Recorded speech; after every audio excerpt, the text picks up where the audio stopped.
Welcome back to another Stage 3 VFX Campfire. These are short tips and tricks to speed up your visual effects workflow.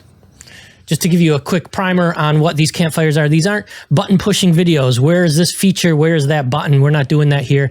This is to actually improve your experience and getting the job done faster. And today we're talking about speeding up render times in After Effects. Who doesn't want After Effects to run faster, smoother, right? More responsive. While you're here, don't forget to check out the new VFX courses being offered by Stage 3 VFX. Fully accredited courses on your own schedule. Okay, so everybody wants After Effects to run faster and render faster. Everybody knows that.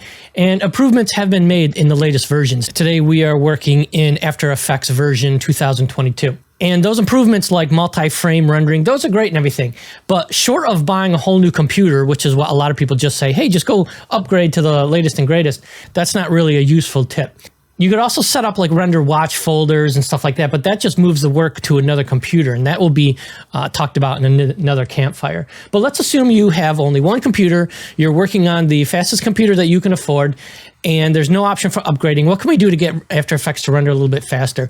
And short of playing around with all the performance and buttons and stuff like that, obviously you want to make sure that you're giving it all the RAM that you have and everything.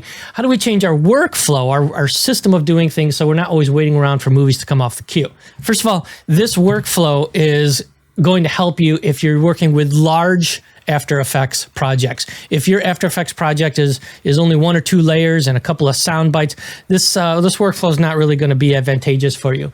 Okay, so if you have a lot of layers in your project and they're computationally expensive, meaning you're doing a lot of things with multiple footage, you're doing things with a lot of 4K footage, you're doing things with blurs, 3D effects, multi-transparencies, all kinds of filters and effects, this is for you. If your AE project has only a few layers with not a lot of effects, you're going to find this isn't very advantageous for you. First of all, let's open up After Effects and talk a little bit about pre-comping, because After Effects apparently doesn't know what pre-comping actually is. What they actually do in their software package is pre-nesting. We're going to do true pre-comping, and I'm going to give you the numbers on why this process actually saves you a boatload of time, especially if you have multiple iterations of changes throughout your project. So when do the clients want everything? They want everything yesterday. We know that, right? Deadlines are always ASAP, and speeding up your workflow is a good thing to do besides, not having the option to speed up your computer. I've actually tested this system, this process, this workflow that I always do almost 100% of the time when I'm working on After Effects projects. And I've done the test on two computers. My main work computer is actually a dual Intel Xeon Gold 6254, which is running at 3.1 gigahertz. Not a super blazing fast gigahertz, but it does have 72 threads on it, which is kind of nice. 256 gigabytes of RAM. And we all know that After Effects wants as much RAM as humanly possible. The other computer I also tested this on may be more in line with a lot of people who are watching this, and that computer is an Intel Core i9 9900 CPU, a little bit faster, 3.6 gigahertz, has 16 threads, right? 8 cores, and this one's running at 64 gigabytes of RAM. And I'm going to show you that actually the amount of RAM and the amount of cores, this one actually is a 36 core, actually doesn't really improve After Effects all that much. This one only has 16 threads. This one has 72 threads. This one actually ran not a lot faster, but a little bit faster in the render. So After Effects, it's not all about just upgrading to super fast supercomputers. So looking at my Adobe After Effects project, it is just clicking on some of the timelines here. It's about 2 minutes, 18 seconds. It's just a little video talking about the school, Stage 3 VFX and stuff like that. But where it gets really heavy, and as you can see, just scrolling through my timeline, where it gets really heavy is this student wall section here. And just to actually show you, it's actually trying to read all the footage right now and write it out to the screen. And I'm going to bring this down a little bit. When I wrote everything out, by the way, one thing I did do is I purged everything, all memory and disk cache. So we're all kind of working on a playing field that's even here. And why this part of my project here is so heavy, and as you can see, it's going to, the blue line is reading into all that footage again, and frame render time is something like 6.5 seconds, and it's written in red because it's like, wow, that's really slow. But all these squares here are actually a different 4K footage, and I wanted to use this one specifically because we're throwing a lot at the screen. Why make an easy test for After Effects to compare these numbers, right? But this is definitely the bottleneck, this student wall section here, and that's what I want to help improve upon.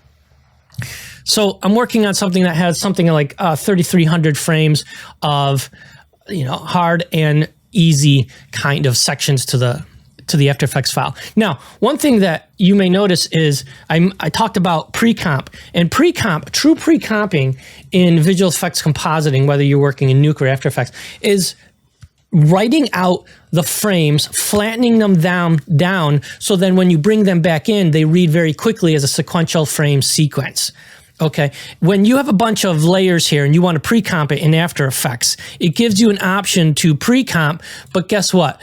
What it calls pre-comp isn't actually pre-comp, it's just pre-nestling a composition. If I go into this wall here, and as you can see, it's its own composition, double click onto this, you'll see all these layers are still in here. This isn't a pre-comp, this is a pre-nestled composition, because guess what? Every time you try and read these frames, or every time you try and render through it, it actually has to go and figure out each one of these all over again every time you do it. That's not pre-comping. Pre-comping saves you time and computer work. This is just pre-nestled, and I wish After Effects would actually call it pre-nestling, okay, not pre-comping. Okay, so now we know what our test footage is and what we're dealing with here. If you had to render this out, this movie out, and you're hoping that it's perfect. So say you had to render out this movie file and you needed a QuickTime ProRes 422, pretty common, right? Without any pre-comping whatsoever, it's going to end up to be about 1.74 gigabytes. And it took my computer, the dual Intel Xeon, 52 minutes and 12 seconds to do, which is a really long time to wait. And you have to do this every time you make a change to your video. You see a typo, you see an animation that blipped out, you see some mask that didn't quite work out, you got to turn around and re-render it again, right? And 52 minutes, 12 seconds every single time. The smaller computer, actually, with the same exact settings, actually took 48 minutes and 33 seconds. Why did it take less time when it has, a fraction of the RAM and a heck of a lot less cores? Because After Effects really doesn't care too much about that. It's just basically just looking at the CPU chip speed, and it's not utilizing all those cores as well as it could. So I don't want you to think, oh man, I got to upgrade. No, you really don't. This computer here actually rendered a heck of a lot faster. Not a heck of a lot, 5 minutes faster, but we'll see as we extrapolate these numbers that the time does add up quite a bit later on. The worst feeling in the world is waiting hours for a render, and then you play it back and you're hoping that it's perfect, and then you see a typo somewhere right in the very beginning and you're like, oh God, and you got to redo it all over again. It's really just a bad feeling. What if we had to actually change this video 10 times, which isn't, out of the ordinary for, client feedback, or you're just adding to it in increments. That time actually adds up quite a bit, and let's see what we can do to alleviate that. So I'm here in After Effects, and I'm going to do a true pre-comp. And what I like to do is I'm going to literally just take my render queue. I'm going to take my main composition. I'm going to throw it into the render queue, and we just need to render this out to a lossless sequential frame sequence. And what is lossless? Lossless is the opposite of lossy. A lossy file format like JPEG is garbage. Don't ever write out to JPEG, because you're killing your color, you're killing your dynamic range, and you're adding all kinds of compression artifacts to your image. Why work so hard on all this stuff when you're just going to destroy it bringing JPEG into the workflow? JPEGs are only good, or even H.264 is only good as a preview compression or preview codec to show a client, say, hey, this is what it basically looks like. It's not the best quality of it because I wrote it out for something that's web friendly to look at. So we're going to write this out to a lossless file format, and I'll talk all about file formats, lossless and lossy, maybe on another Campfire. If you're very interested in all this stuff, definitely check out our digital compositing course in Stage 3 VFX. So what is a lossless file format? Well, before we get there, I'm going to change the time span to the entire length of comp. I'm using 24 FPS, frames per second. Say okay to that. Right over here, there's our word, lossless, right there, right? And right now it's set to AVI. AVIs are really old. Nobody really uses anymore, and they get huge. But we're actually writing this out to a lossless format, which could be something like an OpenEXR sequence. OpenEXR is probably the greatest file format in the VFX world, created by Industrial Light and Magic. It's not lossless. There is some compression and degradation in quality. However, like ProRes or like Redcode, you're not going to really see it. Okay, so it's going to compress it, but it's going to do it at such a way that you're not going to notice the detriment in quality. Like a JPEG was going to crush it down and kill it. Okay, Photoshop is lossless, TIFFs are lossless, Targas are lossless. But we're going to go with an EXR. So I'm just going to bring it out to an OpenEXR right there. I'm going to keep this checkbox, use comp frame number. Always keep that checked. If you turn that off, you may accidentally change the number of frames and starting points, and don't ever do that when you're doing this system. So use comp frame number right there. Format options, as far as the actual flavor of the compression, if you set it to none, the files are going to be fairly huge. We don't want that. RLE, run line encoding, zip, and zip16. These are kind of like the normal flavors of it. But what I actually love to use is down here, the DWs, DWAA and DWAB. They actually come from the animation studio DreamWorks. They've invented it, and it's actually, I think, the best codec or compression scheme, not a codec, compression scheme for EXRs. So I'm going to use DWAB. That's my go-to. And I'm going to leave it at the default 45. And it brings our files down from like maybe a 50 megabyte per frame, like a zip or a PIZ compression, to like a 7 megabytes per frame, which is absolutely fantastic with this DWAB. So thank you, DreamWorks. I'm going to say okay to that. And now that that's set up properly, I'm going to say okay. And of course, I'm going to write this out. I'm writing this out to a SSD drive. I'm going to just jump over to local renders and main investor teaser here. One thing that After Effects also does, which kind of annoys me, is it always puts these little underscores after the file name, but before the file number. That's really kind of annoying, especially if you're moving your work into Nuke and other software packages. The industry standard is your file name, point or period, and then the digits of the frame number, and then point, period, whatever you want to call it, the file extension. So get rid of that annoying little underscore. Just put a point right there, and your other VFX coworkers will thank you and appreciate that. And I'm just going to write this out as an OpenEXR, hit save, and let's see what that actually does as far as true pre-comping and baking out. I'll see you in a second. So another huge advantage before even looking at these numbers is what happens when After Effects likes to suck up memory, and if it runs out of memory, it's going to crash. 9 times out of 10, if After Effects crashes, it's because you ran out of memory. If you're rendering a huge movie file and it got to 99% and then crashed on you for whatever reason, guess what? Got to start all over again. So writing out 2 movie files from unprecomped layers and compositions is always a bad idea, in my opinion, because you always have to start over if it crashes or something like that. If you render out as a sequential frame sequence and it gets to 99% and crashes, no big deal. You just launch it again and you just render out that 1% and you're done. Okay, so that's kind of a nice advantage to rendering out sequential frame sequences. And that's what I abbreviated right over here, sequential frame sequence. So render times for the very first sequential frame sequence for both computers, and writing this out to a flattened EXR, it took me 58 minutes and 59 seconds on the main workstation, and it took me 1 hour and 7 minutes and 30 seconds on the other computer. And you might be thinking, well, wait a minute, the original ProRes movie file, the 422 that I wrote out, it took me is about as long. And if I scroll back here, actually the sequential frame sequence took a little bit longer, a few minutes longer. So what's the advantage here, Dante? What the hell are you talking about, right? Well, I'll tell you what the advantage, you're going to see the advantage here in a minute, because you only have to write out your sequential frame sequence once. Okay, that's all you have to do. This is a real pre-comp. It's also long, but you only need to do this once. Now everything else is going to fly. Okay, so what happens when you have to make a change after you've written this out? Or what happens when you actually want to make your movie file? Well, let's take a look at that real quick. So what I do in After Effects is I've written it all out. And by the way, you also want to write out your sound, basically do a mix down of all your sound. And how do you do that real quick? Well, I'm just going to go back to my render queue. You can just right click, duplicate, and we're just going to set this to make sure our settings are appropriate. Time span, length of comp, our output module. We're going to change this over to wave. Don't ever write out an MP3. That's basically like writing out a JPEG. MP3 is the JPEG of audio, okay? Why crush it down and why, you know, kill your audio quality when you don't have to? Just write it out as a WAV file. Is it compressed? Of course, everything is compressed, but this is like a Cadillac versus, you know, a crappy scooter or something, or a moped or something like that, right?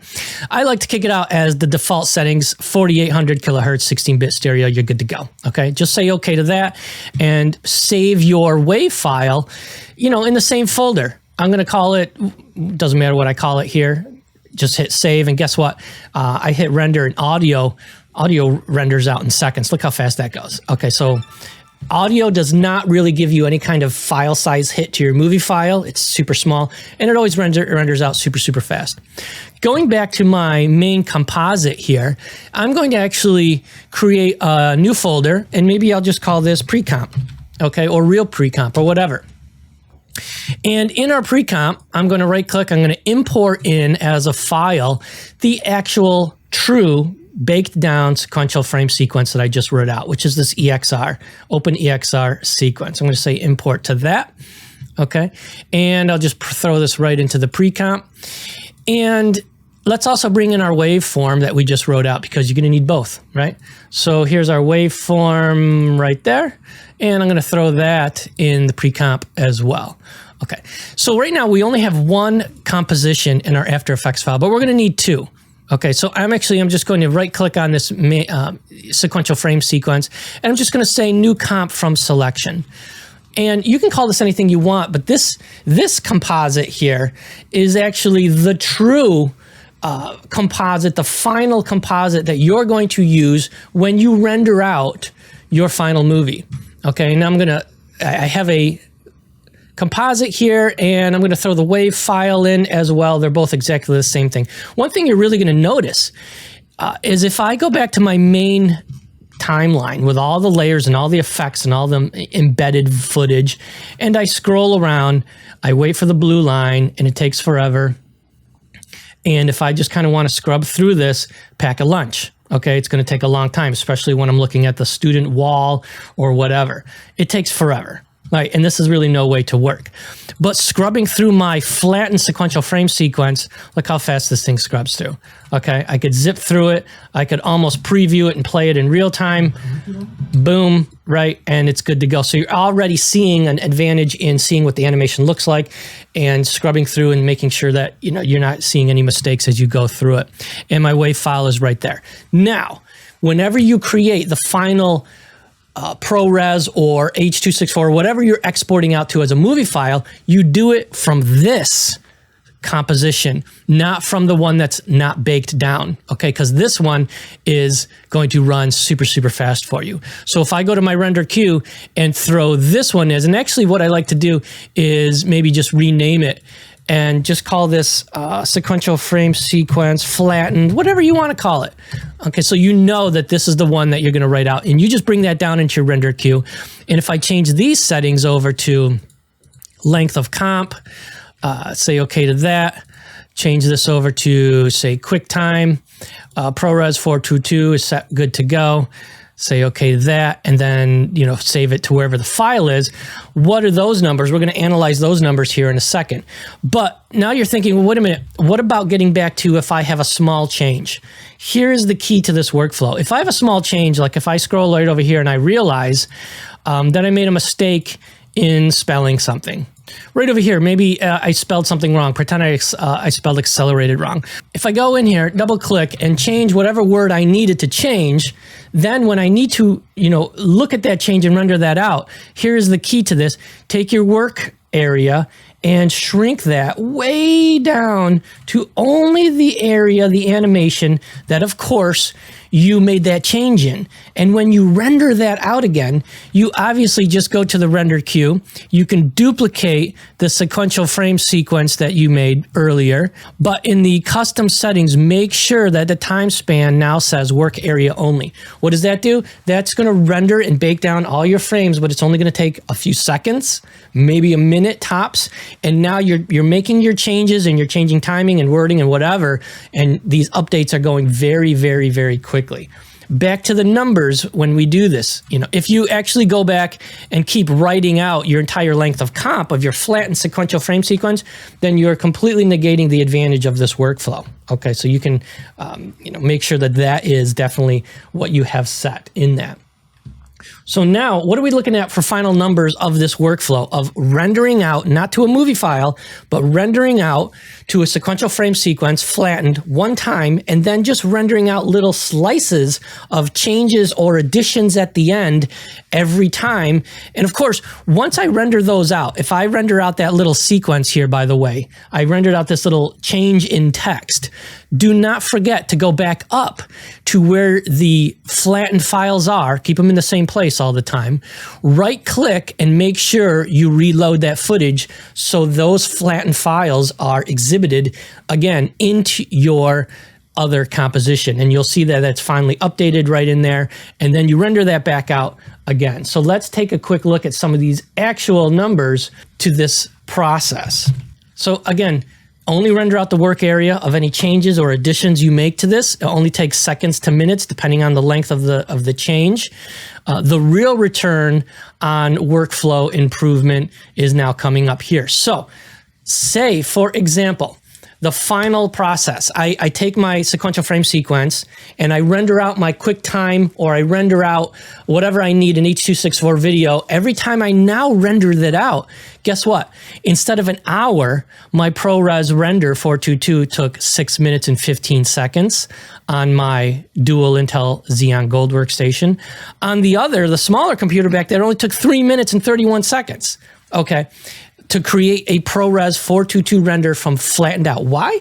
Because it's not figuring out all those layer problems, the blurs and the blending modes and the footage that's sitting on top of each other and your transitions and all that other crap that you baked down. You bake it down once, it's good to go. As we say in the movies, it's in the can, right? So of course, say you had to do 10 changes to this process because the client made 10 changes, which is not uncommon. Well, adding up all these numbers, 10 changes to my animation file, new workflow comparison. Before, if I just kept kicking out a ProRes file without any true pre-comping, it would take me 8.7 hours over the entire project render time if I only had to do 10 changes to it. 8.7 hours of just rendering that I'm waiting for. That's like a full day of rendering. This process, doing it this workflow, gives you only 1.9 hours across the entire length of the project of actually waiting for After Effects to finish that render, right? If you want to look at the other computer was even faster. Okay, this new workflow, 8 full hours of project render times over the length of this project. If there's only 10 changes, what if there's 20 changes or 50 changes? Wow, okay, these numbers really extrapolate quite a bit. But in real Precomp ProRes 422 render, and this is meaning that I rendered it out as the workflow, and then I rendered out 10 ProRes files, making small increment changes and saving out as a sequential frame sequence, 1.7 hours of project render time. You get a whole day back from this workflow. So I really highly recommend you kind of do this, keep flattening out all your After Effects stuff, and you're going to save yourself a boatload of time. And guess what?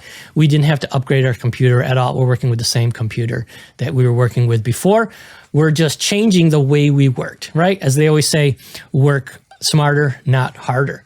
Well, I hope you enjoyed that. A lot more Campfire tutorials to come. Again, these are VFX workflow tips and tricks, not so much, there's a lot of videos out there to say, hey, where is this button? Or hey, where is that? You can find that anywhere. If you're interested in a lot more of these tips and tricks, definitely sign up for our mailing list newsletter. As soon as I make another one, I'll send it off to you.